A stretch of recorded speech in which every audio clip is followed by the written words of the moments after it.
వాడు మొట్టమొదటి ఏమిటంటాడు? మొట్టమొదటి అదే స్మృత్యధికరణం. మా సాంఖ్య స్మృతులకి ఏమి అధికారం ఇవ్వకపోతే ఎలాగా? మీ వేదాల్లో 2 విషయాలు చెప్పారు. ఒకటి కర్మ, కర్మమే ధర్మము, రెండోది బ్రహ్మం. కనుక నువ్వు నీ వేదాన్ని సంకోచం చెయ్యి. సంకోచం చేసి మీ వేదాలలో నిరూపించిన బ్రహ్మత్వాన్ని వదిలిపెట్టేసేసి ధర్మాన్ని మాత్రం నేను నిరూపించు. నువ్వు సంకోచం చెయ్యగలవు నీ వేదాన్ని. నా సాంఖ్య స్మృతిని నేను సంకోచం చెయ్యలేను. నా సాంఖ్య స్మృతిని ఒప్పుకోకపోతే నా మాట వినేవాడు ఎవడో కనిపించడు. అంటే అయ్యా, నీ స్మృతిని కనుక పట్టుకుంటే మా స్మృతులను ఎవరు పట్టుకుంటాడు? మా స్మృతులు వేదానికి ఆధారంగా చెప్పాయి, నీ స్మృతులు వేద బాహ్యములు. కనుక మొట్టమొదటి సూత్రం ఏంటి? స్మృతి అనవకాశ దోష ప్రసంగ ఇది చేన్న అన్య స్మృతి అనవకాశ దోష ప్రసంగ.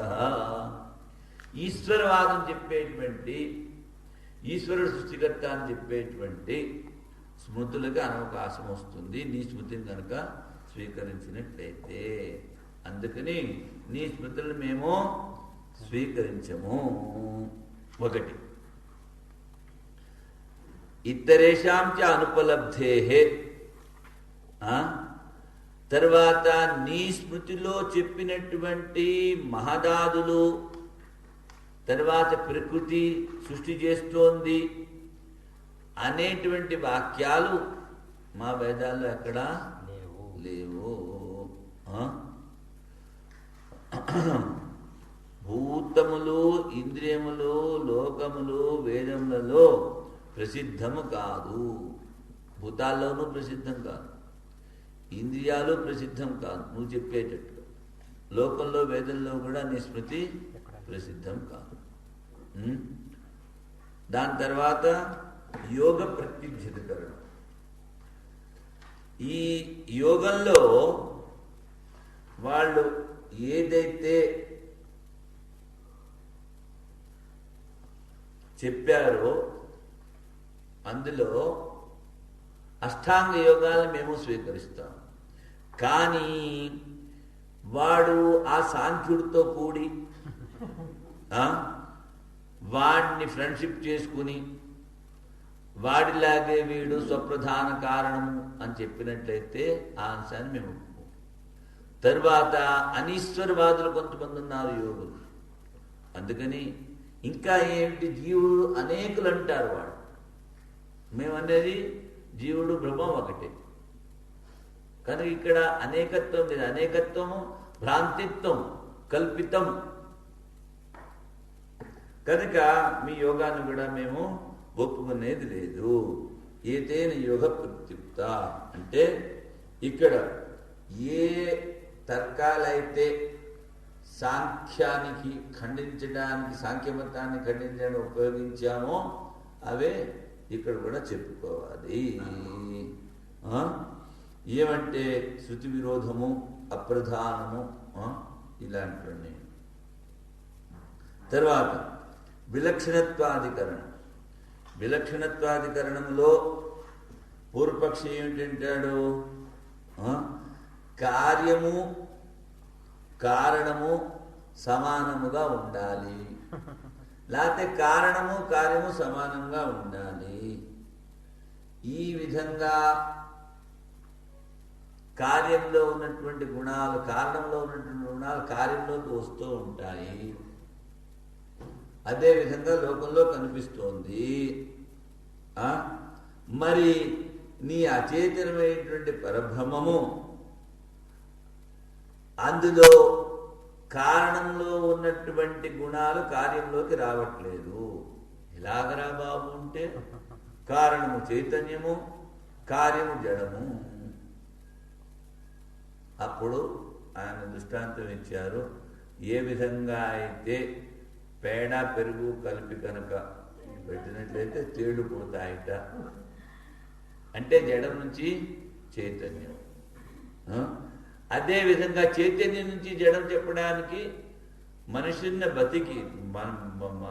బతికున్న మనిషికి వెంట్రుకలు గోళ్ళు, వెంట్రుకలు గోళ్ళు వాడు కట్ చేస్తుంటే ఏడుస్తాడు. ఏడం పిల్లలు ఏడవ ఎందుకని? చైతన్యం నుంచి జడం ఉత్పత్తి కనుక ఇక్కడ ఏమి తేడా లేదు నాయన. విలక్షణత్వాధికరణం న విలక్షణత్వాదస్య తథాత్వం చ శబ్దాత్.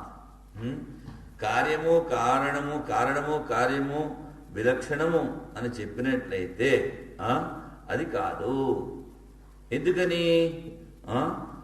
తథాత్వంచ శబ్దాత్ వేదాల్లో ఈ విధంగా చెప్పారు. అది కాకుండా దృష్టాంతాల్లో చూస్తున్నాం. అంటే వాడంటాడు, సరే విలక్షణం చెప్పావు కదా, మరి మా సాంఖ్య స్మృతిలో చెప్పినటువంటి ప్రధానాన్ని కారణంగా నువ్వెందుకు స్వీకరించవు? నీ శృతుల్లో కూడా చెప్పారు కదా, మట్టి మాట్లాడింది, నీళ్లు చెప్పాయి, అగ్ని సృష్టించింది, అదేవిధంగా ఇలాంటివన్నీ చెప్పారంటే ఈమె ప్రాణ, ఈ ఇంద్రియాలన్నీ ఒకటితో ఒకటి దెబ్బలాడుకుంటూ ఉన్నాయి అని చెప్పినప్పుడు ఇవన్నీ జడాలు కదా, మరి ఇవన్నీ చైతన్యాలుగా కనిపిస్తున్నాయి. అందుకని ఈ జడ ప్రధానాన్ని కారణంగా నువ్వు తీసుకో. అభిమతి వ్యపదేశాస్తు విశేషానుగతిభ్యాం. ఇది పూర్వపక్ష సూత్రం. ఇవన్నీ దెబ్బలాడుతున్నాయి అంటే అభిమతి అంటే అభిమానం. ఈ ఇంద్రియాలు దెబ్బలాడుకున్నాయి, ఈ ఇంద్రియాలని పాపానికి ఒడిగట్టుకున్నాయి. ప్రాణం ఒకటే ఈ ఇంద్రియాల్లో శుద్ధమైనది, ఆ ప్రాణము ఈ ఇంద్రియాలన్నింటినీ కాపాడింది అని మనం చెప్పుకుంటాం. వాడేమిటంటాడు, ఇంద్రియాలు దెబ్బలాడుకుంటున్నాయి అని నీ శుద్ధిలో చెప్పారు కదా, ఇంద్రియాలు జడమంటున్నాం, అందుకని మా జడ ప్రకృతి సాంఖ్యం మాయ సృష్టి చేస్తోంది, చైతన్యం సృష్టి చేయట్లేదు అని చెప్పినట్లయితే దృశ్యతేతు కనిపిస్తోంది. ఏమిటి కనిపిస్తోంది? చైతన్యమైనటువంటి పురుషుడి నుంచి జడమైనటువంటి వెంట్రుకలు గోళ్ళు ఉత్పత్తి చెందుతున్నాయి నాయన ఒకటి. అదేవిధంగా పేడ నుంచి తేడు ఉత్పత్తి చెందుతున్నాయి. ఇక్కడ మరి కార్యకారణములు ఒకటిగా లేవు కదా. చైతన్యం నుంచి జడము, జడము నుంచి చైతన్యము ఉత్పత్తి ఈ విధంగా కనిపిస్తున్నాయి. తరువాత కార్యము కారణము సమానంగా ఉన్నట్లయితే ఈ కారణం కార్యము కాదు. అందుకని కొంచెం వీటిలో సాదృశ్యం ఉంటుంది. కారణంలో కార్యంలో కొంచెం సాదృశ్యం ఉంటుంది, పూర్తిగా సాదృశ్యం ఉంటుంది. అసదితి చేన్న ప్రతిషేధ మాత్రత్వాత్. అంటే వాడంటాడు, సృష్టికి ముందు కారణమే లేదని చెప్పు అంటే పరమాత్మ లేడు. అసదితి చేత్, అసత్ కారణం లేదు అని చెప్పినట్లయితే ప్రతిషేధ మాత్రత్వాత్. నాయన కార్యము ఎప్పుడూ కారణములో ఉండే ఉంటుంది. పెరుగు కావాలనుకున్నవాడు పాలే తీసుకుంటాడు, నీళ్లు తీసుకోడు. నూనె కావాలన్నవాడు నువ్వులే తీసుకుంటాడు, ఇసుక తీసుకోడు. ఎందుకు? ఈ నువ్వుల్లో నూనె ఉందని వాడికి తెలుసు, ఈ పాలల్లో పెరుగు ఉందని వాడికి తెలుసు. అందుకని ఈ కార్యము ఈ కారణముల్లో ఉంది. కుండ చెయ్యాలనుకున్నవాడు మట్టే తీసుకుంటాడు. ఎందుకని? ఈ మట్టిలో కుండ ఉందని వాడికి తెలుసు. అందుకని ఇక్కడ కారణం లేదు అని చెప్పడానికి లేదు. ఎందుకని? ప్రతిషేధ మాత్రత్వా ప్రాగుత్పత్తే కార్యం అసత్ స్యాదితి చేన్న. తదుక్త ప్రతిషేధస్య ప్రతిషేధ్య భావాత్. అది నువ్వు ఇలాగ చెప్పలేవు. ఎందుకు? కార్యము స్థితికాలములో కూడా కారణంలోనే ఉన్నది. మరి సృష్టికి ముందు కూడా కార్యము కారణంలోనే ఉన్నది. అందుకని ప్రాగుత్పత్తేరితి గమ్యతే. మళ్ళీ ఈ కార్యకారణ భావాన్ని మళ్ళీ ఆక్షేపిస్తున్నాడు. అపీతౌ తద్వత్ ప్రసంగాత్ అసమంజసం. వాడంటాడు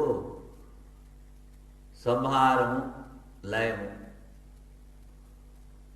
కారణములో కార్యం ఉంది అన్నాం. ఈ కార్యము కారణంలో లీనమైనప్పుడు కార్యంలో ఉన్నటువంటి దోషాలన్నీ కారణానికి పోతాయి. ఇప్పుడు ఏమిటి చెప్తాం? అది వాడి ప్రశ్న. అంటే అది వాడి ప్రశ్న. నతు దృష్టాంత భావాత్. నాయనా, నువ్వు చెప్పిన దానికి ఏవి దృష్టాంతాలు లేవు. ఎందుకని? కారణే లీయమానం కార్యం స్వధర్మేణ కారణం దూషయతి నైవ అస్మద్దర్శనే అసమంజస్యం. ఎందుకని? మా వేదాంతంలో అనిర్వచనీయవాదం. ఇప్పుడు తాడులో పాము కనిపించింది, పాము లేదు, పాము కనిపించలేదు. టార్చ్ వేసినప్పుడు తాడు కనిపిస్తుంది. ఆ కనిపించిన తాడు పాములా కరుస్తుందా? నువ్వేంటంటున్నావు? కార్యము కారణంలో లీనమైనప్పుడు కార్యంలో ఉన్నటువంటి దోషాలన్నీ కారణానికి అంటుకుంటాయి. దృష్టాంతమే లేదు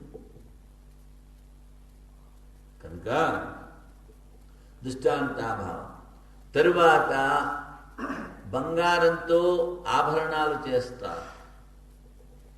ఆ ఆభరణాలు మైలినమైనప్పుడు మళ్ళీ ఆ బంగారాన్ని పుటం వేస్తారు. బంగారాన్ని పుటం వేసినప్పుడు ఈ మలినాలన్నీ ఆ బంగారంలో ఉంటాయా? మళ్ళీ వాటితో కొత్త నగలు చేస్తే దగదగా మెరుస్తూ ఉంటాయి. మలినాలన్నీ పోతాయి. అందుకని కార్యంలో ఉన్న దోషాలు కారణంలోకి పోవు, లేక రావు. తర్వాత నువ్వు ఎన్ని దోషాలైతే చెప్పావో ఆ దోషాలన్నీ నీ మతంలో ఉన్నాయి. ఎలాగా? స్వపక్ష దోషాచ. ఎందుకని? మేము కార్యం కల్పితం అంటున్నాం, నువ్వు కార్య జగత్తు సత్యం అంటున్నావు. సత్యమైన జగత్తు ఆ ప్రధానంలో పూర్తిగా పోయిందనుకో, ఈ మనుషుల్లో ఉన్న దోషాలు, ఈ ఢిల్లీలో యమునలో ఉన్నటువంటి మట్టి అంతా బ్రహ్మలోకి పోతుంది, నీ మాయలో తీరుతుంది. ఎందుకని? మేము కల్పితం అంటున్నాం. కల్పితమైన దానికి అస్తిత్వం లేదు. నువ్వు ఈ జగత్తుని సత్యం అంటున్నావు, దీనికి అస్తిత్వం ఉంది. అందుకని ఈ దోషాలన్నీ నీ మతంలోకి వస్తాయి నాయన.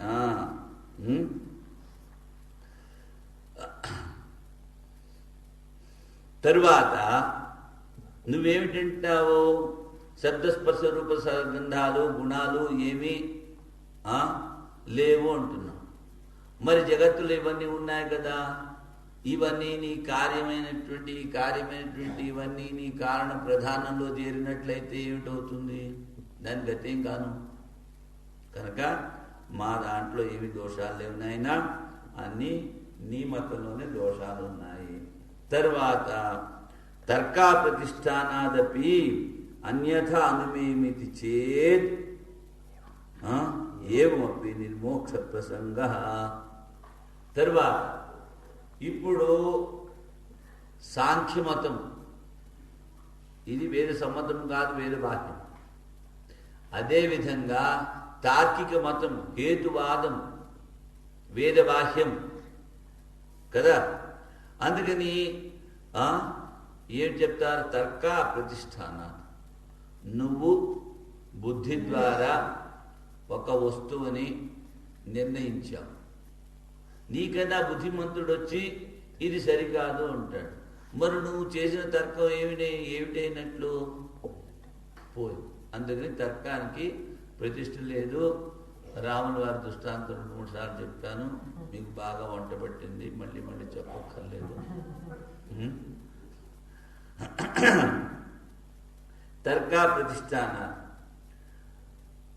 సరి వాడంటాడు, ఏ నియమాలైతే మేము మా వేదాంతాన్ని నిశ్చయం చేయడానికి చెప్పామో అవే నియమాలు ఇక్కడ కూడా పాటించారు. ఒకటి, నీ తర్కం వేద బాహ్యం. నీ తర్కంలో ఏం చెప్పావు? ఈ పదార్థాలను తెలుసుకుంటే మోక్షం వస్తుంది. అక్కడ అలా ఎక్కడ వేదాల్లో రాశారా? లేదు, వేద బాహ్యం. దానికి ఇంకోటి ఏమిటి? తర్కానికి ప్రతిష్ఠ లేదు. తరువాత నువ్వు తర్కం చెయ్యాలంటే నీకు హేతువు కావాలి. పర్వతో వహ్నిమా ధూమత్వ, కొండ మీద నిప్పు ఉన్నది, పొగ కనిపించుట వలన. మరి మా బ్రహ్మాన్ని నిర్ణయించడానికి నువ్వు ఏ హేతువు చెప్తావు? వేదమే ప్రమాణం, శబ్ద ప్రమాణము. కనుక తర్కస్య సరి. నువ్వు చెప్పేది ఏమిటి? తర్కలో ఉన్నటువంటి పదార్థాలన్నీ తెలుసుకుంటే మోక్షం వస్తుంది. అలాగా మా వేదాలు చెప్పారు. కనుక నువ్వు వేద బాహ్యము, అప్రతిష్ఠితము. తరువాత శిష్ట అపరిగ్రహ అధికరణం. జ్ఞానులు, ఋషులు వీళ్ళు ఎవరూ కూడా ఈ సాంఖ్యాన్ని కానీ ఈ తర్కాన్ని కానీ వాళ్ళు ఒప్పుకోలేదు. దేని ఒప్పుకున్నారు? శృతుల్లో చెప్పినదే ఒప్పుకున్నారు. తరువాత మనువు ఇలాంటి వాళ్ళు స్మృతుల్లో కూడా నీ యొక్క తర్కాన్ని కానీ వాటిని ఒప్పుకోలేదు. ఇంకొకటి ఏమిటి? సత్కార్యవాదము. సాంఖ్యుడు ఏమిటంటాడు? మాయ ద్వారా సృష్టి. నువ్వు వేదాంతం ఏమిటంటున్నావు? బ్రహ్మ ద్వారా సృష్టి.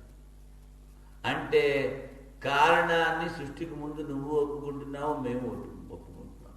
అందుకని సాంఖ్య మతాన్ని ఈ అంశంలో, సత్కార్యవాద అంశంలో మేము ఒప్పుకుంటున్నాం. కానీ నువ్వు అసత్కార్యవాది, అభావం నుంచి భావం వచ్చిందంటావు, శూన్యవాదివి. కనుక ఏ అంశంలో కూడా, ఏ ఋషులు కానీ, ఏ మనువు కానీ, ఏ వేదంలో కానీ నీ తర్కం, నీ వస్తువులు, ఈ పదార్థాలను సృష్టించిన పదార్థాలను తెలుసుకుంటే మోక్షం వస్తుందని అక్కడ చెప్పలేదు. అందుకని శిష్ట అపరిగ్రాహ్య అపి వ్యాఖ్యాత. ఇది ఏతైన సర్వే వ్యాఖ్యాత అన్న చోట గురువు గారిని వ్యాసుల వారు ఖండించారు, గౌతముడు. తరువాత ఈ జగత్కారణం అతి గంభీరం, అది బ్రహ్మ, అది నీలోనే ఉంది స్వయం జ్యోతి స్వరూపముగా. అయినప్పటికీ నువ్వు దాన్ని తెలుసుకోలేకపోతున్నావు. తర్కం ద్వారా, బుద్ధి ద్వారా బయట వస్తువులన్నీ ఏదో చెప్తూ ఉంటావు. అందుకని నీ తర్కము ద్వారా అతి గంభీరమైనటువంటి, అలా మనసు గోచరమైనటువంటి ఆ పరమాత్మను తెలుసుకోవడం చాలా కష్టం నాయన. ఇవన్నీ చెప్పారు. తర్వాత భోక్తాపత్యధికరణం కదా. ఇది ఈ తర్కాన్ని ఖండించినటువంటిది. ఆ అధికరణం ఏమిటి? శిష్ట అపరిగ్రహాధికరణం. శిష్టులు ఎవరు నీ తర్కాన్ని ఒప్పుకోలేదు. ఇక్కడ అద్వితీయ బ్రహ్మము జగత్తునకు ఉపాదాన కారణం ఎలాగైంది?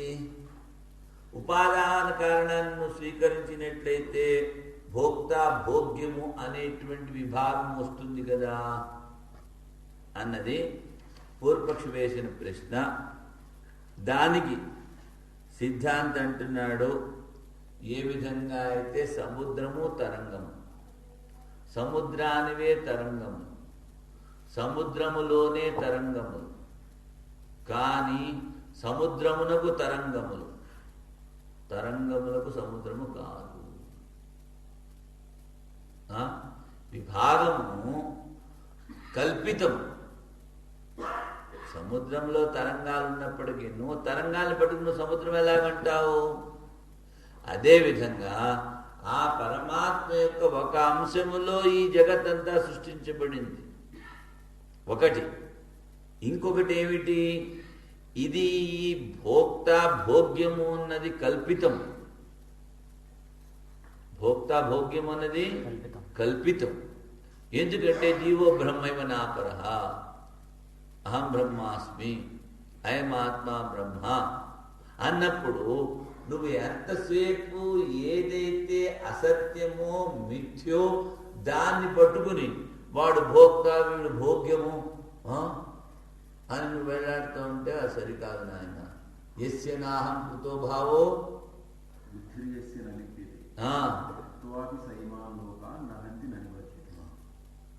అందుకని ఇక్కడ కర్తృత్వం లేదు, భోక్తృత్వం లేదు, ఆత్మ అవి రెండు అక్కడి నుంచి తీసుకొస్తున్నావు నువ్వు. అందుకని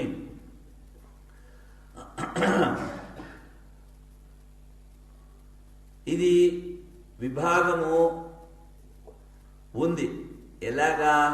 సముద్రము వీచి తరంగములు ఏ విధంగా సముద్రమునకో ఈ భేదము కనిపించినప్పటికీ ఈ భేదము తాత్విక భేదము కాదు నాయన, కల్పిత భేదము.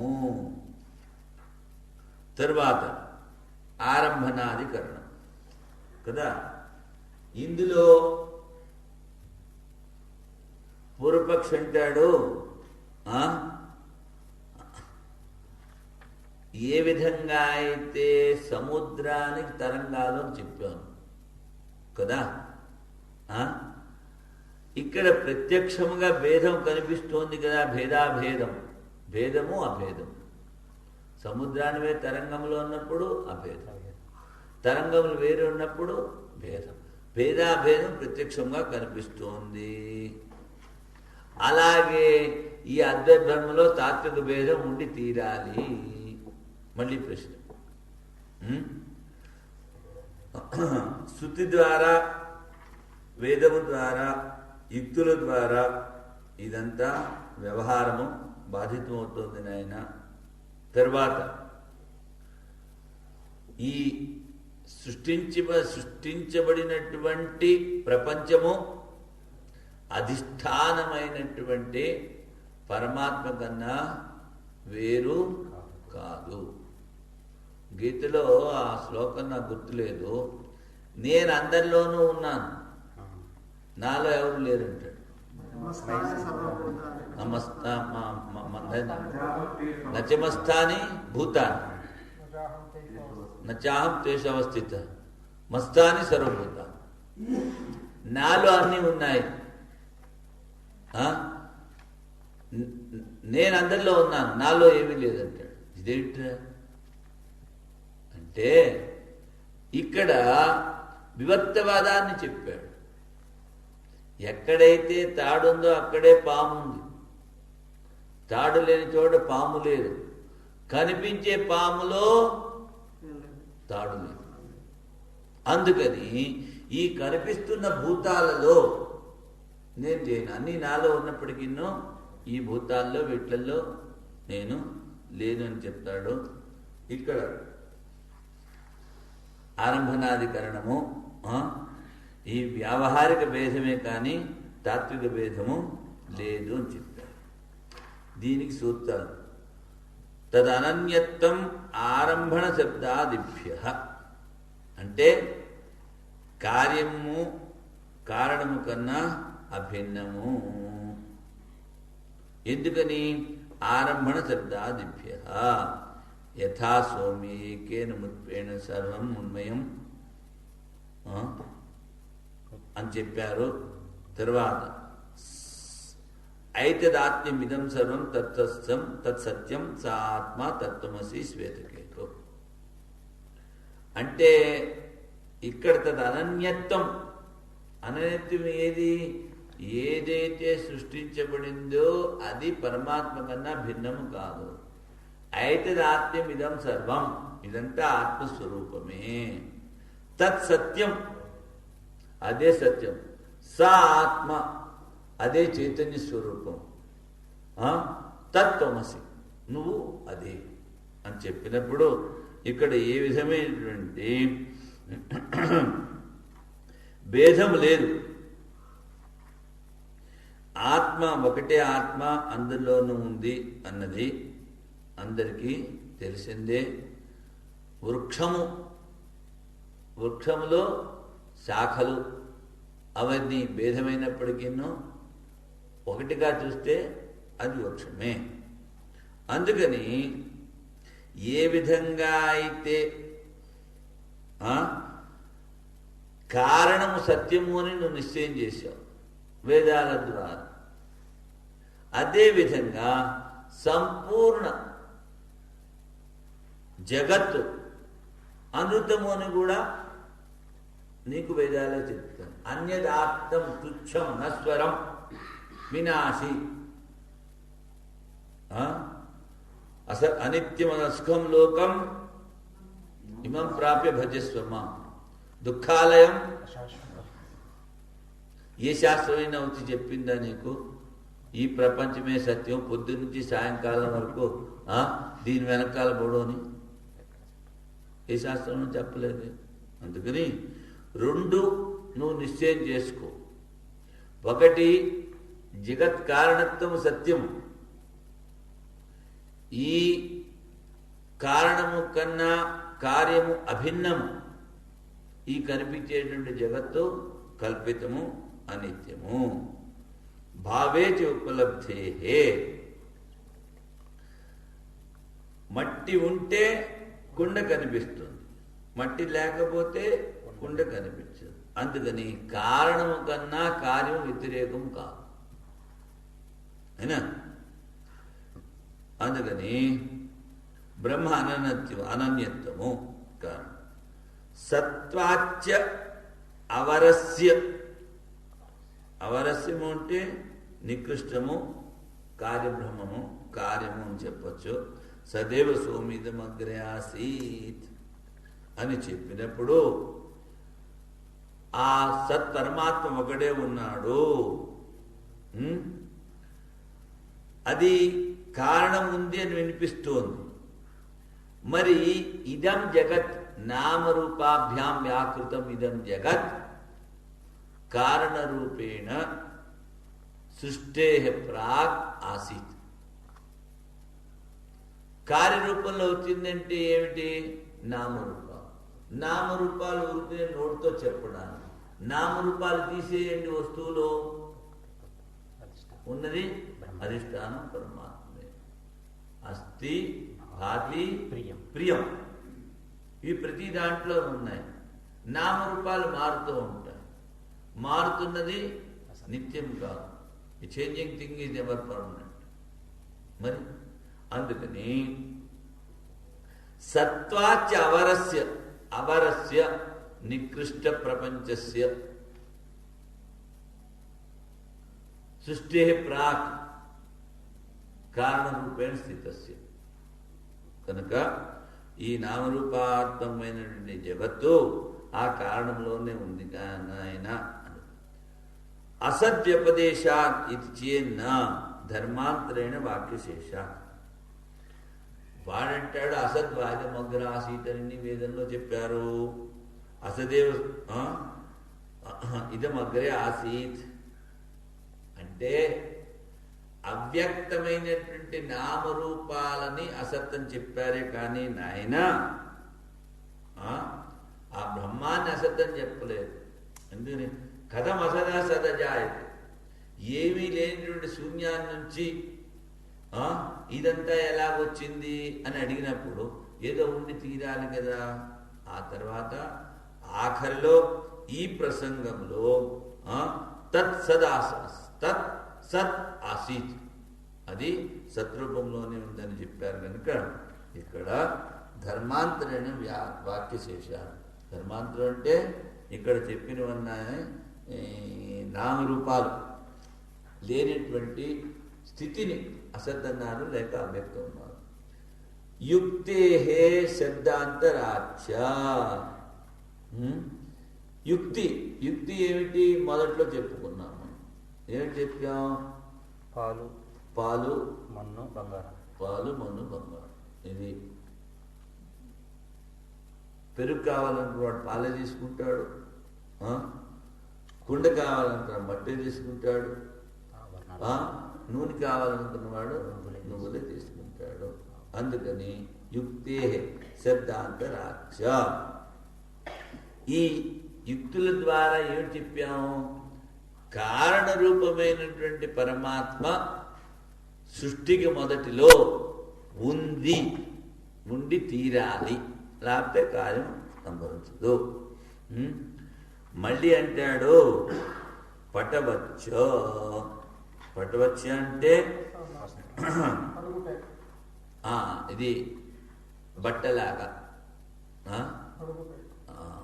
పడుగుపేట కాదు, వస్త్రం. వస్త్రాన్ని నువ్వు మడిచి పెట్టేసావనుకో చాలా చిన్నగా కనిపిస్తుంది, దాన్ని ఆరేస్తే అది పెద్దగా కనిపిస్తుంది. అందుకని కార్యం కారణాన్న భిన్నం, కార్యం కారణాన్న భిన్నం. ఈ కార్యము కారణము కన్నా భిన్నము కాదు. నామరూపాలు తీసి చూడు, నువ్వు కల్పితం అనుకో, మరి భిన్నత్వం ఎక్కడుంది? అందులో నువ్వు ఒకడే పరమాత్మ ఉన్నాడన్నావు కదా. వాసుదేవ సర్వమితి సమహాత్మ సుదుర్లభ అహమాత్మ గుడాకేశ సర్వభూతాశయ స్థిత. నేను ఆత్మరూపంలో అందరిలో ఉన్నాను అని నేను చెప్తున్నాడు కదా. అందుకని ప్రాణాదులు, ప్రాణాపానం యథా ప్రాణాది, ప్రాణాపాదులను కనుక నియమిస్తే అది కేవలము జీవనానికి ఆధారం అవుతుంది. పోయి కూర్చో, కుర్చీలో కూర్చో, బాధపడుతుంది కూర్చోవడం. ప్రాణాదులను నియమిస్తే అది జీవనానికి ఆధారం. ప్రాణాదులను నియమించకపోతే యోగాభ్యాసం చేయట్లేదు, కుంభకం చేయట్లేదు, అవి ఆ ప్రాణాలు అపానం వ్యానం ఉదానం అనేక విధాలుగా. అందుకని కార్యకారణ అనన్యత్వము. ఆ తర్వాత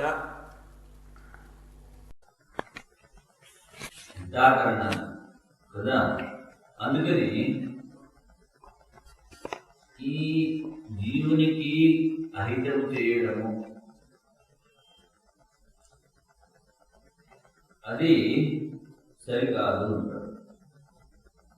అప్పుడు దాని సిద్ధాంతం చెప్పింది ఏమిటంటే, నాయన జీవునిలో ఉన్నటువంటి ఈ కల్పితము, హితము అకరణం. హితము అంటే మంచి సుఖము, అది లేకుండా ఉంటాడు. అంటే దుఃఖాన్ని కలిగించడం. ఈ దుఃఖం అన్నది జీవుల్లో కల్పితం, కానీ ఆ పరమాత్మకి ఏమి లేదు.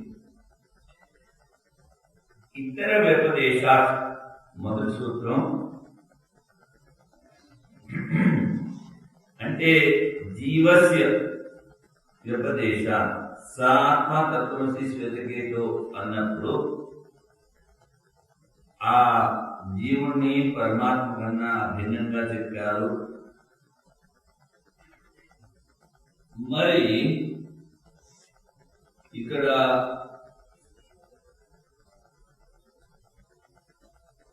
ఐత జన్మ జరాది అనర్థ దోషములు ఈశ్వరునికి సమన్వయించవు. కానీ పూర్వపక్షి అంటాడు, జీవుడికి అంటే ఆత్మకి పరమాత్మకి తేడా లేదు, అభేదం కనుక ఈ జీవుల్లో ఉన్నటువంటి జన్మజనాల దుఃఖములు ఆ ఈశ్వరులో కూడా ఉంటాయి. అంటే అప్పుడు మొట్టమొదటి చెప్పారు కల్పితం జీవుడు. జీవునిలో సుఖ దుఃఖాలు లేవు, అంటే ఆత్మలో సుఖ దుఃఖాలు లేవు, వాడు కల్పించుకుంటున్నాడు. అధ్యాసం మూలాన, అజ్ఞానం మూలాన, కోరికల మూలాన, ఇచ్చల మూలాన వాడు కల్పించుకుంటాడు. ఇది ఇతర వ్యపదేశాలు అన్నప్పుడు ఇది పూర్వపక్ష సూత్రము, దానికి సమాధానం చేస్తున్నారు. అధికంతు వేద నిర్దేశ. అధికం, అధికం అంటే ఇంకా ఎక్కువ. ఏమిటి ఎక్కువ? ఈ సుఖ దుఃఖాలు కర్తృత్వము కర్మల ద్వారా జీవుని ఎందుకు కల్పించబడినవి అని నిర్దేశం. ఏ విధంగా అంటే సాత్మ తత్వమసి శ్వేతకేతులు అని చెప్పారో ఆ ఆత్మే నీ స్వరూపము అని చెప్పింది. దాని తర్వాత భేద నిర్దేశ. భేదం ఏమిటి? కర్తృత్వము కర్మత్వము. ఇది జీవితంలో కల్పించుకుంటాడు. అందుకని యా సర్వజ్ఞ సర్వశక్తియుక్తం ముక్త స్వభావం బ్రహ్మ శరీరాత్ అధికం అన్యత్ జగత్ ఉపాసనం సృష్టి స్వయం. ఇక్కడ అధికం అంటే జీవుని సృష్టించిన జీవుడి కన్నా ఎక్కువ ఈ జగత్తును సృష్టించాడు. జీవుని కన్నా అధికమైనటువంటిది, భిన్నమైనది ఏమిటి? జగత్తు. దాన్ని కూడా అధికంతో, అధికం అంటే జీవుడు తనలో కల్పించుకున్నది, తర్వాత పరమాత్మ కల్పించింది ఏమిటి? జగత్. కనుక ఈ ఆత్మ అనే ద్రష్టవ్య అని చెప్పినప్పుడు జీవుడు తనలో కల్పించుకున్నటువంటి కర్తృత్వ కర్మాదులను నిరాకరించడానికి చెప్తారు. అందుకని పారమార్థిక దృష్టితో చూస్తే ఏ విధమైనటువంటి భేదము లేదు. ఆ జీవుల్లో కానీ ఆ పరమాత్మలో కానీ ఏ విధమైనటువంటి హిత అకరణము, అహితం, దుఃఖము ఇలాంటివి లేవు. దీని తర్వాతది అస్మాదివచ్య. అస్మాదివచ్య అంటే అశ్వము అంటే రాయి అని చెప్పచ్చు. ఇక్కడ పృథ్వీని తీసుకున్నారు. ఏ విధంగా అయితే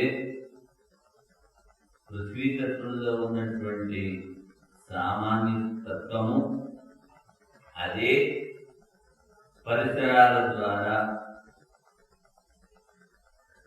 తర్వాత వేడి ద్వారా, తాపం, ఆ బొగ్గులే వదిలివేడి ఉదయాలు అవుతూ ఉంటారు, మనులు అవుతూ ఉంటారు. తర్వాత పృథ్వీ ఒకటైనప్పటికీ దానిలోనే సుగంధం గల చందన వృక్షము, మళ్ళీ దాని వ్యక్తి వృక్షాలు, పత్రాలు, పుష్పాలు, విభిన్న ఫలాలు, విభిన్న గంధాలు, వైచిత్ర్యం కదా. తర్వాత మనం తినేది ఒక అన్నం, ఆ అన్నమే అన్నరసం అవుతుంది, ఎముకలు అవుతాయి. అది కాకుండా రక్తము, వెంట్రుకలు, గోళ్ళు, ఇలాంటి విచిత్రత కనబడుతుంది. కనుక కార్యవైచిత్యం జనకత్వం నరుబోధ.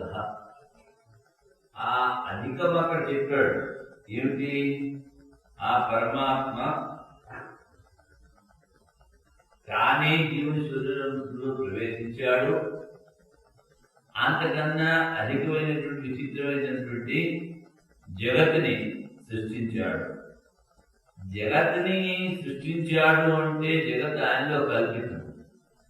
కానీ ఈ జీవుడు ఆ జగత్తుని సత్యవంతుని కర్మత్వము, కర్తృత్వము, భోక్తృత్వము, అహంకారం, అభిమానం ఇలాంటి మూలాన తను దుఃఖిస్తున్నాడు.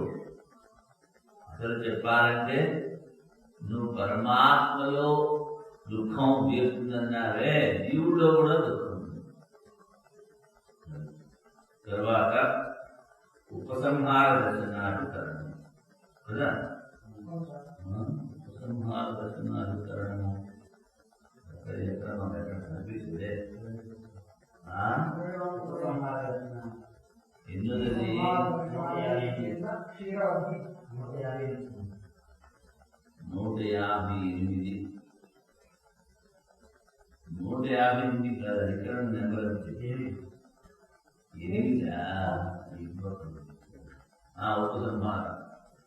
ఉపసంహారాధికరణం. ఇందులో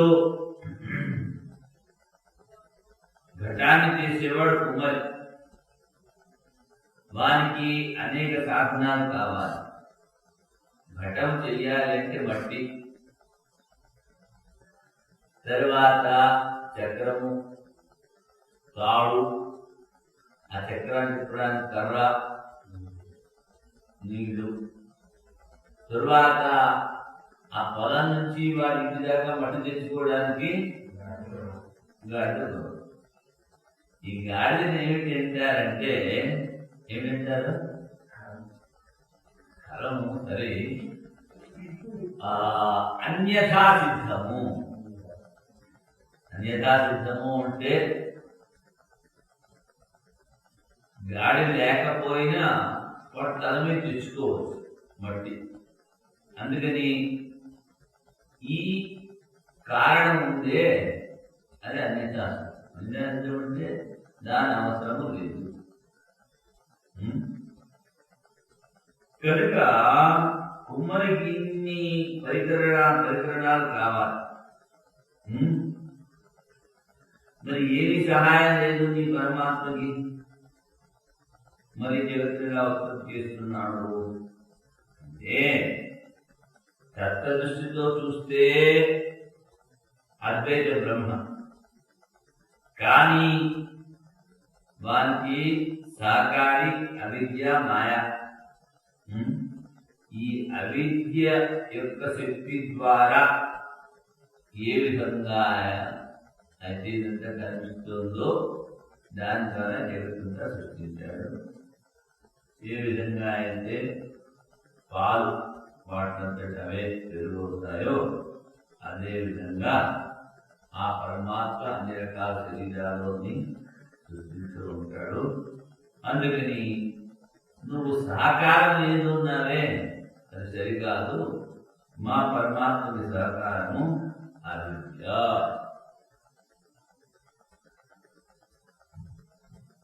ఉపసంహార దర్శనాన్ని చేరిన క్షీరవతి అంటే సహాయం ఏమీ లేదు కనుక అద్వైత బ్రహ్మ అని చెప్పే వాక్యాలకి మా మతానికి తేడా కనిపిస్తుంది కనుక ఆ పరమాత్మ ఒకటే ఉన్నాడు, ఈ వాక్యాలన్నీ ఆ పరమాత్మ గురించి చెప్తున్నాయని సమన్వయం చెప్పావే, అది సరికాదు. అంటే సిద్ధాంతం అంటాడు ఏ విధమైన దోషం లేదు. లోకే క్షీరం జలం వా అనపేక్ష బాహ్య సాధనం స్వయమేమదీకరకాలు ఆవేదన పరిణతి. లోకంలో ఏ విధంగా అయితే పాలు పెరుగుతూ ఉంటాయి, నీళ్లు మంచు వడగళ్ళు అవుతూ ఉంటాయి, అదేవిధంగా ఈ బ్రహ్మ వివర్తం నతస్య కార్యం కరుణ్య విద్యతే అని కూడా చెప్పారు. వారికి ఏమి అవసరము లేదు. దేవాధిపతిలోకే ఏ విధంగా అయితే దేవతలు సంకల్ప మాత్రముతో అనేక శరీరాలు, తర్వాత అనేక భవనాలు నిర్మించగలరు. తర్వాత సాలీడు తన నుంచి ఏ విధంగా గూడును నిర్మిస్తుందో అదేవిధంగా ఈ పరమాత్మ ఈ జగత్తంతా సృష్టిస్తున్నాడు. సరే, వాడంటాడు కృష్ణ ప్రసక్తి రెండోదా దీంట్లో నువ్వు ఇలా చెప్పినట్లయితే పాలు పెరుగయ్యాయి అన్నావు కదా, మరి పాలు లేవు కదా. అలాగే బ్రహ్మ జగత్ అయితే బ్రహ్మ లేదు. కృష్ణ ప్రసక్తి అధికరణము అంటే మూలోచ్ఛేదం. మూలఛేదము అంటే బ్రహ్మ లేదు, జగత్ ఒకటే ఉంది. నిరవయవత్తు శబ్దకోవా, మరి సంపూర్ణంగా జగత్ ఆ పరమాత్మ నుంచి పుట్టినప్పటికీను పరమాత్మలోని ఒక అంశం జగత్ అయింది, మిగిలిన ఉంది. అంటే పరమాత్మ అవయవం కలవాడయ్యాడు. అప్పుడు నువ్వు నిరవయవుడు అని చెప్పేటువంటి స్థుతులలో కోపము అంటే వ్యతిరేకం. ఆ స్థుతులు కోపం వస్తుందంటే ఆ స్థుతులు వ్యతిరేకంగా చెప్తున్నాడు. ఏమిటి? దివ్యో యముర్త పురుష బాహ్యాభ్యంతరో అజ, ఆయన బాహ్యాభ్యంతరో అజ అంటే అజన్ముడు అని. దివ్యో ప్రకాశ స్వరూపుడు జ్యోతిన. అమూర్త ఆయనలో ఏ విధమైన ఆకారం ఉంటుంది. నిష్కలం, నిష్క్రియం, శాంతం, నిరవధ్యం, నిరంజనం. నిర్దోషుడు, ఏమి అంజనం లేదు, క్రియారహితుడు, కళారహితుడు. మరి ఈ విధంగా నిరవయవత్తు చెప్పారే, ఈ స్థుతికి విరోధం వస్తుంది అంటే ఇది పూర్వపక్ష సూత్రం. దీనికి సిద్ధాంతం ఏమిటంటాడు? హృదయస్తు శబ్ద మూలత్వా. నాయన, ఈ స్థుతులన్నీ శబ్దం అంటే వేదం అనుమూలంగా ఉన్నవి. ఎందుకని? తావానస్యమయమా తతో జాయాస పురుష పాదోసు సర్వభూతాన్ని త్రిపాదశ్యాములు చెప్తారు. వికార వ్యతిరేకము ఏదైతే వికారమైందో దానికన్నా వ్యతిరేకంగా కూడా ఆయన ఉంటున్నాడు కదా. అది ఇంద్రియ ప్రమాణము కాదు. నువ్వేమిటి చెప్పావు? మనము ఇక్కడ జగత్తులో ఏదైతే చూస్తున్నామో పాలు పెరుగు ఎక్కువయాలి అంటే ఇంద్రియాలతో చూస్తున్నాం. అదే విధంగా ఇక్కడ వ్యవహారంలో నువ్వు చూస్తున్నది అది పరమాత్మలో తీసుకెళ్దామని చూస్తున్నాం. ఏమిటి? పాలు ఏ విధంగా పెరుగలేక అదే విధంగా పరమాత్మ పూర్తిగా బ్రహ్మ అయిపోయాడు, పరమాత్మ వస్తువు లేదు. మూడో చేదు అంటే ఎలా కాదు నాయన, ఇంద్రియముల ద్వారా, మనసు ద్వారా, అశుద్ధ మనసు ద్వారా ఆ పరమాత్మను తెలుసుకోలేము. ఎందుకంటే శబ్ద ప్రమాణం, వేదమే మనకి ప్రమాణము. ఇదంతా అవిద్యా కల్పితము, వివర్తం. వివర్తం అంటే వస్తువులాగే ఉంటుంది, ఇంకో దానిలా కనిపిస్తుంది. తర్వాత అనిర్వచనీయమానం, అక్కడ ఆల్చిప్పులో వెండి కనిపించింది అంటే దుకాణంలో ఉన్న వెండి ఇక్కడికి రాలేదు కదా. తరువాత వాడంటాడు మనసులో ఉంది, బయట కనిపిస్తుందండి. మరి మనసులో ఉన్నది బయటకి ఎలా కనిపిస్తుంది? మనసులో మనసులో ఉన్నది బయట లేకపోయినా నువ్వు మనసులో కూర్చుని గాలి పడలు కడుతూ ఉండొచ్చు కదా, అప్పుడు ఎందుకు అనిపించట్లేదు? అంటే బయట ఏదో ఒక ఆధారం ఉంది, అందుకని అజ్ఞానం వల్ల అనిర్వచనీయమైనటువంటి దాన్ని సన్నాప్యసన్న ఉభయాత్మిక అన్నారు కదా. అందుకని ఇది ఉంది అని చెప్పడానికి లేదు, లేదని చెప్పడానికి. అందుకని దాన్ని మాయ కూడా అనిర్వచనీయము. అనిర్వచనీయం కనుక స్వప్న ప్రపంచం లాంటిదంతా వివర్తం కనుక ఇక్కడ ఏ దోషము లేదు నాయన. నువ్వు ప్రతిసారి ఏం చేస్తున్నావు? ఉదాహరణ తీసుకొస్తావు వ్యవహారాన్ని, దాని పరమాత్మలోకి తీసుకెళ్ళావు. అది సాధ్యం కాదు. ఆత్మని చేయడం విచిత్రాస్తి అంటే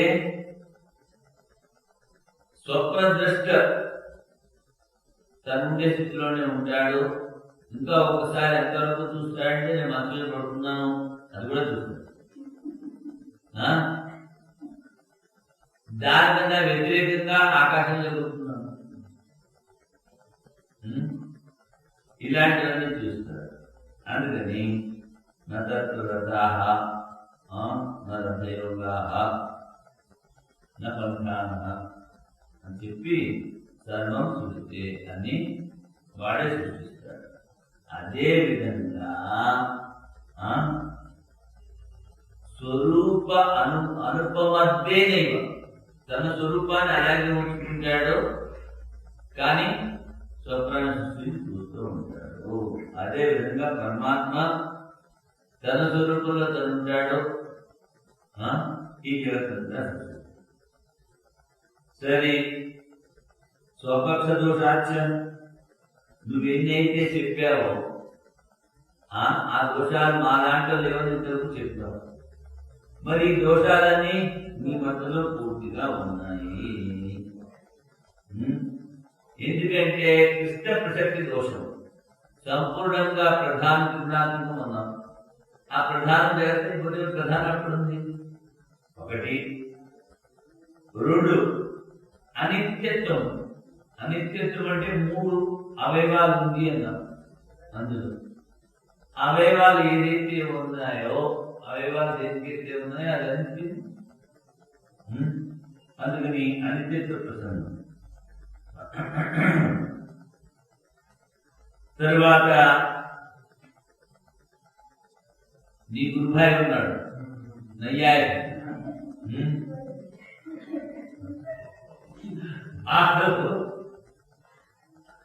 పరమాణు నుంచి ఇదంతా వచ్చాడు. పరమాణువు కనిపించట్లేదంటాడు.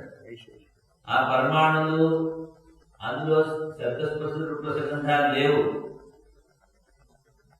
కనిపించట్లేదు. ఎలా కలుస్తున్నాయో తెలియదు, ఎవడు కలుగుతున్నాడో తెలియదు. మళ్ళీ కృష్ణుడు వచ్చే హిందుగానే ఉన్నాయి కనుక సంయోగం ఏకదేశ వృత్తి. 2 భక్తులు ఒక చోట పెట్టాము అంటే ఆ 2 కలుసుకుంటున్నాయి అంటే సంపూర్ణంగా కలుసుకుంటున్నాయా? ఏదో వాటిలో ఒక భాగం కొంచెం. మరి కానీ సంయోగము సకల దేశ వృత్తి అన్నాం అనుకో, అంటే ఆ బంతులో ఈ బంతు వెళ్ళిపోయింది, ఒకటే బంతు ఉంది, రెండింటికి సంయోగాలని చెప్తాం. కనుక సావయవత్వం నీ పరమాణువులో ఉంది. ఏదైతే సావయవమో లభించమో కనుక నీ నైయాయిక మతం కానీ ఈ సాంఖ్య మతం కానీ సరికాదు, అందులోనే దోషాలు ఉన్నాయి. ఆ తర్వాత సర్వోపత్తి అధికారం కదా. లోకల్లో గాడి చేసేవాడు శరీరంతో కనిపిస్తున్నాడు. మరి మీ పరమాత్మ శరీరం లేదు, మనసు లేదు, ఇంద్రియ లేదు, ఎలా గారడీ చేస్తున్నాడు? ఇంత మాయా అంటే ఈయనంటాడు గారడీ వాడికి బాహ్య పరికరాలు అక్కర్లేదు. ఏ విధంగా అయితే అంతగా అదే విధంగా మా పరమాత్మకి శరీరం కూడా అక్కర్లేదు, మాయ అలా అన్ని చేస్తూ ఉంటాడు. అచ్చా సర్వోపాధికారుడు ఇందులో సర్వోపేతాది తద్దర్శన మా పరమాత్మ సర్వశక్తిమంతుడు. ఎందుకంటే సర్వకర్మ, సర్వకామ, సర్వగంధ, సర్వసంస్కారాలు శరీర ఇంద్రియ లేకపోయినప్పటికీను ఆయన శక్తిమంతుడు. తర్వాత వికారణత్వాన్ని చేత్తదు. ఇంద్రియ రహితమైనటువంటి ఇంద్రియం లేనటువంటి పరమాత్మ ఎలా సృష్టి చేశాడు అంటే అది ముఖ్య చిత్రమైన నాగలక్ష్మీనాథ్ అనే పుస్తకంలో సర్వశక్తిమంతుడైనటువంటి అవిద్య ఆయనలో ఉంది కనుక ఆ అవిద్య ద్వారా ఇదంతా కల్పితము. ఏ విధంగా అయితే ఆ చుట్టులో ఉండి దానిలో పాము కనిపిస్తుంది, అలాగే కనిపిస్తుంది. అందుకని దాని తర్వాత నా ప్రయోజనత్వాధికరణం సంతృప్తుడైన పరమాత్మ వానికి ఏమి కోరిక లేవు. ఎందుకు జాతను సృష్టించాడు అంటే ఏ విధంగా అయితే రాజు వెంటకపోతూ ఉంటారు, రోజు మాడుతూ ఉంటారు, ఏ విధంగా అయితే ఇంకా మీరు చేస్తూ ఉంటారు. నిన్నేం చెప్పాం? ఆ జనకుడు సంతృప్తుడు జ్ఞాని ఊరికి కూర్చో అందరినీ చూసి మీలో పెద్ద బ్రహ్మజ్ఞాని అవడం తెలుసుకుంటారు. నన్ను అడగదు, మీలో మీరు తెలుసుకోండి. పాప శాఖడి తలగిరిపోయింది. అక్కడ ఆఖల్లో ఈ యాజ్ఞవల్కుడికి ఒక వరదానం, నువ్వు ఇంకా వాదించద్దు అని చెప్పిన తర్వాత ఎవరైనా వాదించినట్లయితే వాడతారు. చెప్తాడు పాప శాఖలేడు, ఒరే వీళ్ళందరూ కలిపి నిన్ను ఈ చింతా చేశారంటాడు. ఇంగ్లీష్లో హిందీలో చింతా అంటారు. పటకాలతో నిప్పు పట్టుకుంటే ఏంటవుతుంది? పటకాలు రెండు వైపులా కాలుతుంది. అదే విధంగా ఒకవైపు నుంచి నేను ఆవు తీసుకుపోతున్నానని నీకు ఒక ఏమిటి అసూయ, ఇంకొక వైపు నుంచి బ్రాహ్మణులందరూ నిన్ను ముందుకు తోస్తున్నారు, గోడు కనుక రెండు వైపు నుంచి నువ్వు కాలుతున్నావు. తర్వాత అహల్లిక అంటాడు, అంటే ఏ వేతమా ఉండరా బాబు ఇంకా అడగద్దు అన్న వాడు అడుగుతూనే ఉంటాడు. తరువాత సామెత ఉంటుంది, ఏమిటి? చావాలనుకున్న నక్క గ్రామం వైపు పడుతుంది. గ్రామం వైపు పట్టుకుంటారు. అంటే అదే విధంగా ఇంకోటి ఏమిటి? బ్రహ్మజ్ఞానాన్ని నింద చేసిన వాళ్ళకి పుట్టగతులు ఉండవు. అది ఎలాగా అంటే వాడు పాపం పోయాడు, వాళ్ళ శిష్యులు ఉన్నారు కదా, వాళ్ళ శిష్యులందరూ వాళ్ళ పెట్టిలో వేసి పాపం రామనామ సత్య పోతున్నారు. అరణ్యంలోంచి వెళ్తూ ఉంటే దొంగలు అంటున్నారు రాజాడు ఎక్కడి నుంచి వస్తున్నారు,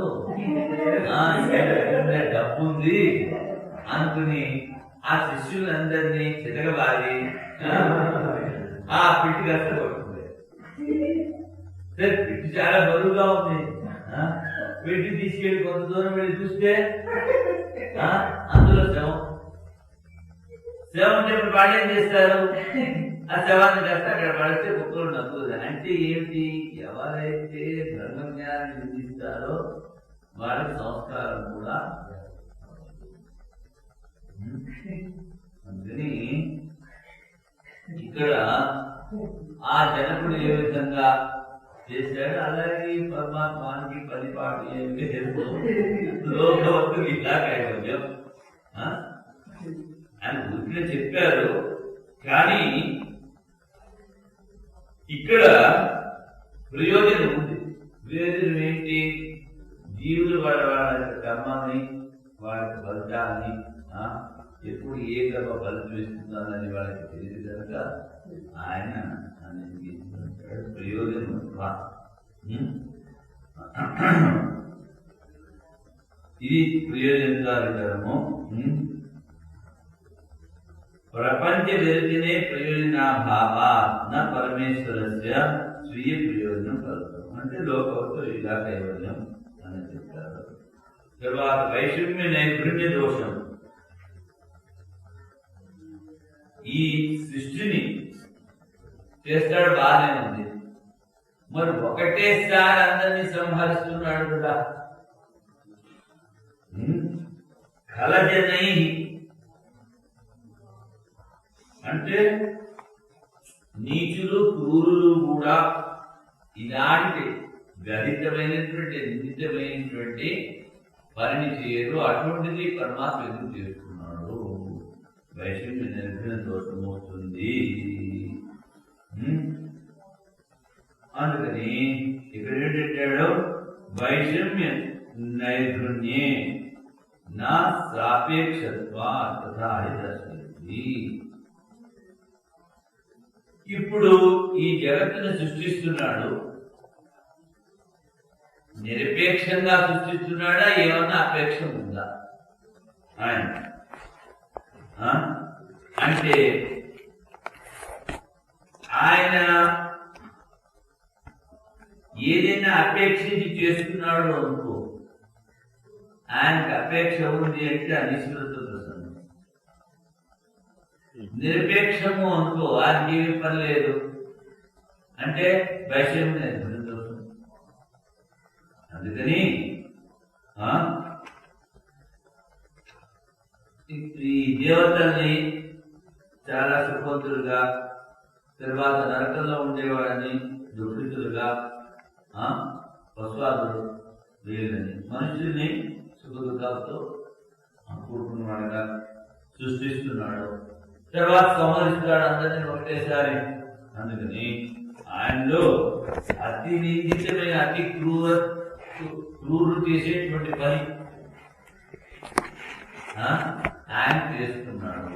ఎందుకని నువ్వంటా నిరపేక్ష, ఆయన ఏం అక్కర్లేదు, ఎందుకు చేస్తున్నాడు. అందుకే ఆయన ఈ దోషం వచ్చి తీరుతుంది. అంటే నా సాపేక్షత్వాన్ని దర్శింది.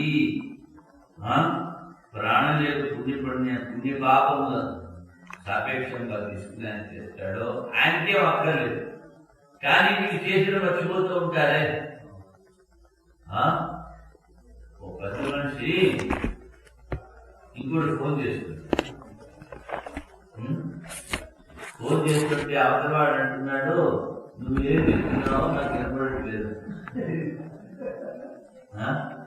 ఏంటి, ఎవరికైతే చేస్తున్నాడో వాడు వీడి దగ్గర 3 లక్షలు తీసుకున్నాడు.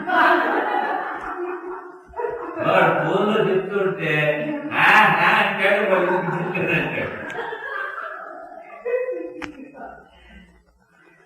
సరే, ఈ లోపల అదేంటే వాడు గట్టిగా చెప్తున్నాడు, నీకు వినిపించట్లేదంటావు అని ఆ ఎక్స్చేంజ్ లో ఉన్నవాడు వాడు పాపం 4 వేస్తాడన్నాడు. ఎక్స్చేంజ్ లో వాడు అన్నాడు, అయితే నీకు తినిపిస్తుంది కదా, నువ్వు నేర్చుకోడు.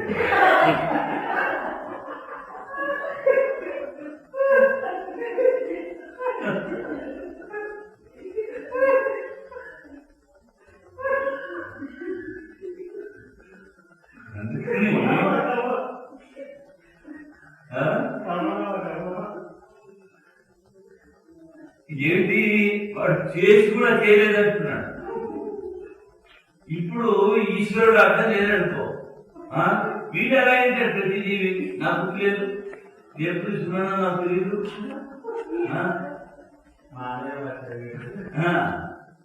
భీష్ముడే అడిగాడు కదా పరమాత్మని, భీష్ముడే అడిగాడు కదా, ఈ బాణా నాకు తెలియదు అంటే చెప్పాడు. కానీ నీకు తెలుసు, నీకు అన్ని శాస్త్రాలు తెలుసు, ధర్మం తెలుసు, అని తెలుసున్నప్పటికీ నువ్వు ఈ తీరాపారణలో ద్రౌపది నువ్వే అనలేదు.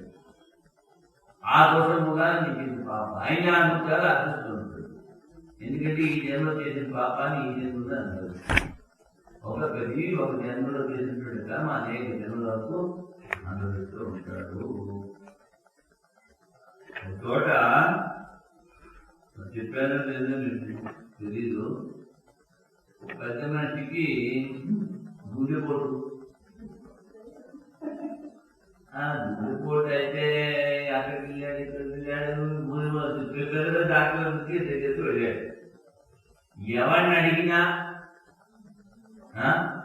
నువ్వు బాగానే ఉన్నారా, నీకేమి హై బీపీ లేదు, హార్ట్ బాగానే ఉంది, నీకేమి రోగం లేదు. వీడికి మధ్య మధ్యలో విపరీతమైన చెప్పి ఎప్పుడు చచ్చిపోతానని వాడు భయం. సరే వాడు ఏం చేశాడంటే వాడు ఫ్రెండ్ చెప్పి వాడు చాలా పెద్ద జ్యోతిష్కుడు. ఇప్పుడు మన దగ్గర ఇక్కడ దగ్గర సాయగ్రావు పెట్టడం తెలుసు కదా, అక్కడ చాలా పెద్ద పెద్ద జ్యోతిష్కులు ఉండేవాడు. మా పూర్వజులు ఆచార్యులు రాయించుకున్నారు. వాడు ఏంటి క్రితం జన్మలో, క్రితం జన్మలో, ఈ జన్మలో, వచ్చే జన్మలో ఏమి అంతా వచ్చే జన్మలు కూడా రాసేస్తారు. వచ్చే జన్మలు కూడా చెప్తారు. ఇంకే ముందు ఆ తెలియని జన్మలు కూడా చెప్తారు. అక్కడ ఉండేవారు వాళ్ళు రాయించుకున్నారు. అప్పట్లో మాకు చెప్తాను, మనకి రాయలేదు, వాళ్ళు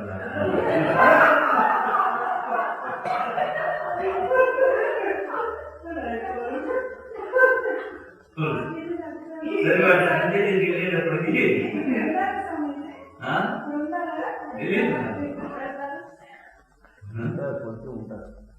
ఇప్పుడు నాడీ గ్రంథాలు ఉన్నాయి. హైదరాబాద్ ఆ నాడీ గ్రంథాలు చెప్పేవాడు ఉన్నారు. అరవలో చెప్తారు. వాడు అరవలో చెప్పినప్పుడు ఇప్పుడు తెలుగులో రాస్తూ ఉంటాడు. క్రితం జన్మ, ఈ జన్మ, ఒక జన్మ చెప్తారు. కానీ అది అందరికీ కనెక్ట్ అవ్వదు. ఈ ముద్రలు ఇవ్వాలి, వేలు ముద్రలు ఇవ్వాలి. తర్వాత పూర్వం నామధే అని చెప్పాలి, ఇప్పుడు నామధే అని చెప్పాలి, తల్లి తండ్రి అనే ఏవాడు ఉంటాడు. అవన్నీ చెప్తే దాని ప్రకారం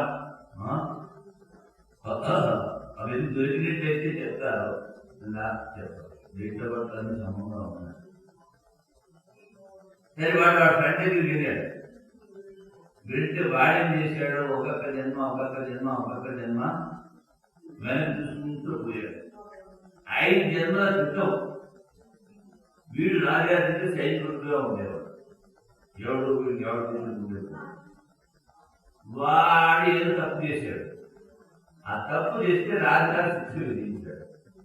ఆ శిక్ష ఏంటి, వీడి ఇక్కడ గుర్రం మీద ఎక్కి పరిగెత్తుకుంటూ ఎక్కించి వెళ్తాడు.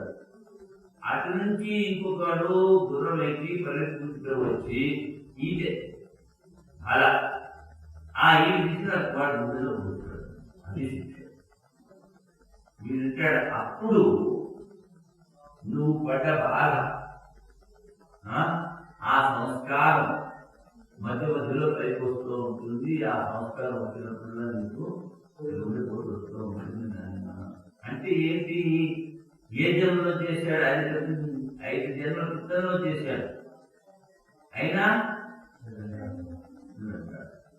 యుక్తే జ్ఞానాన్ని జ్ఞానాన్ని దగ్గరమాని అందుకని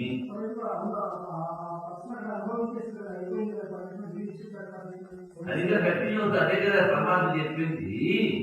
భీష్ముని నువ్వు చాలా అదృష్టవంతుడు ఆయన. జీవులకి ఒక జన్మలో చేసిన కర్మ అనేక జన్మల వరకు వాడు అర్థం కాదు. నువ్వు ఈ జన్మలో చేసిన కర్మ ఈ జన్మలో అనుభవిస్తున్నావు. అందుకు నువ్వు చాలా పుణ్యాత్ముడు. కృష్ణ పరమాత్మ కామెంట్ అన్నమాట. అందుకని ఈశ్వరుడు వీడని చేసినా చేయలేదంటాడు.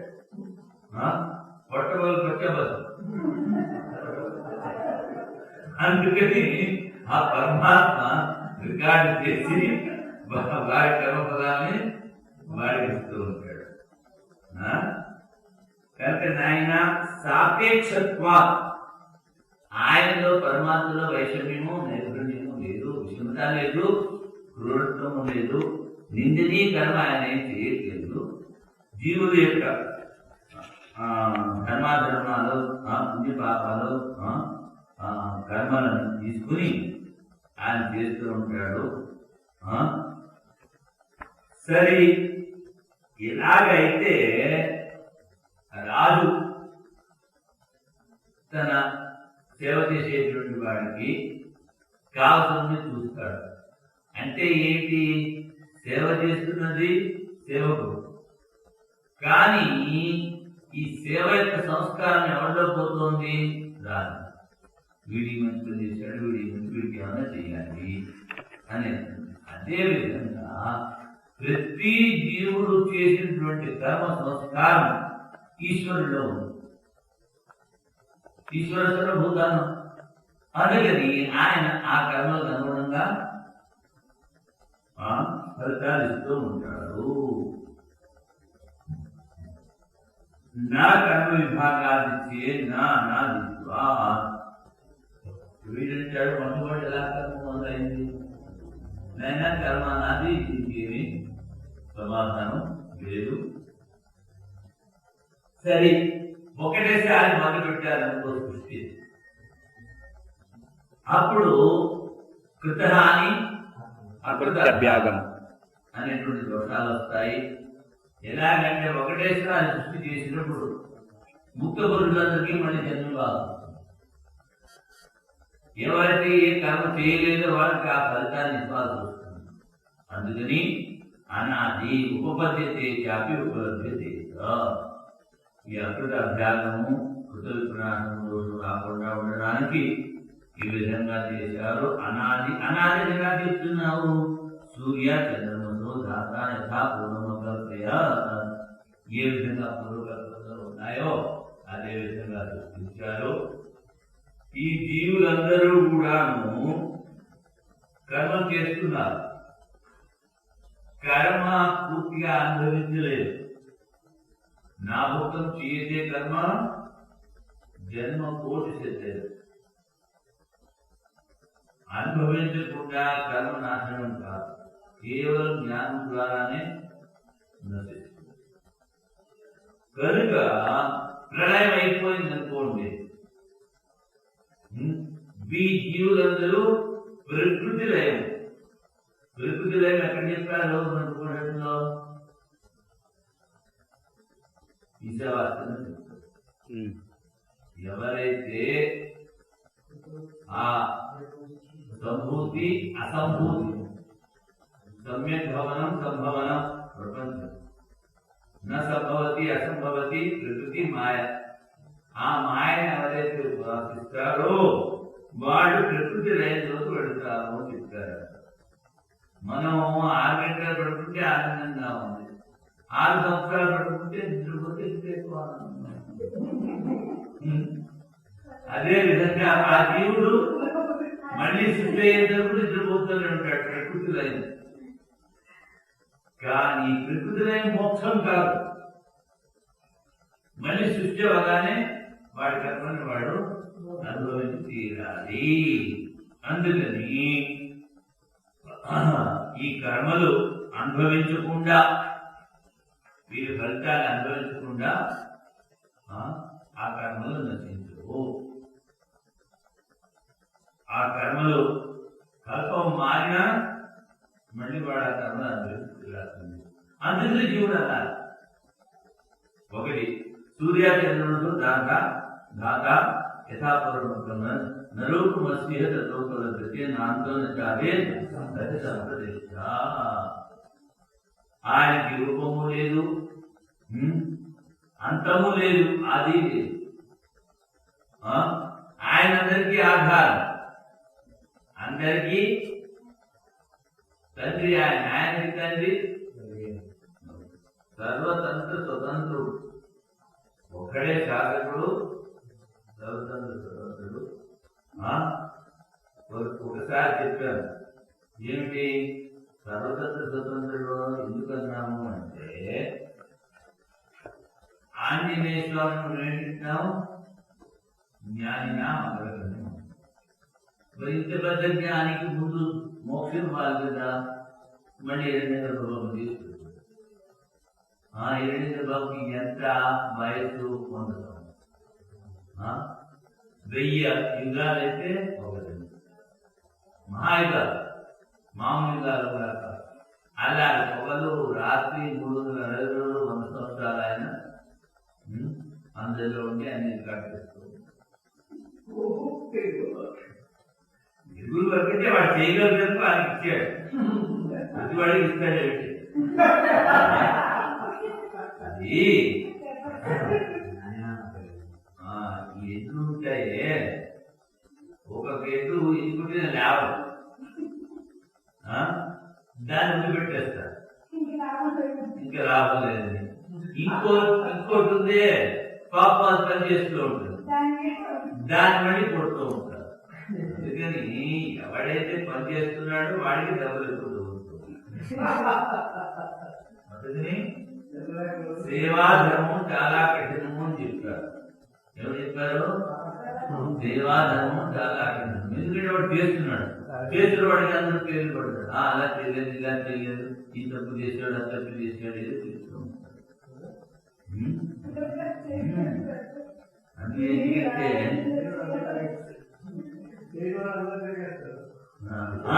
వాడి పని లేదు కదా. ఈ తర్వాత సర్వోపత్యాధికరణం కదా, ఈ సర్వధర్మోపత్యాధికరణం. ఇక్కడ సంశయం ఏంటి? పరబ్రహ్మ ఉపాదాన కారణం ఎలా ఉంటాడు? ఎందుకంటే ఉపాదాన కారణం జగత్తులో అవయవంగా ఉన్నట్టుగా కనిపిస్తుంది. ఈ నిర్గుణ బ్రహ్మకి ఏమి అవయవాలు లేవు. ఈయన మరి జగత్ కారణం ఎలా అయ్యాడు అంటే,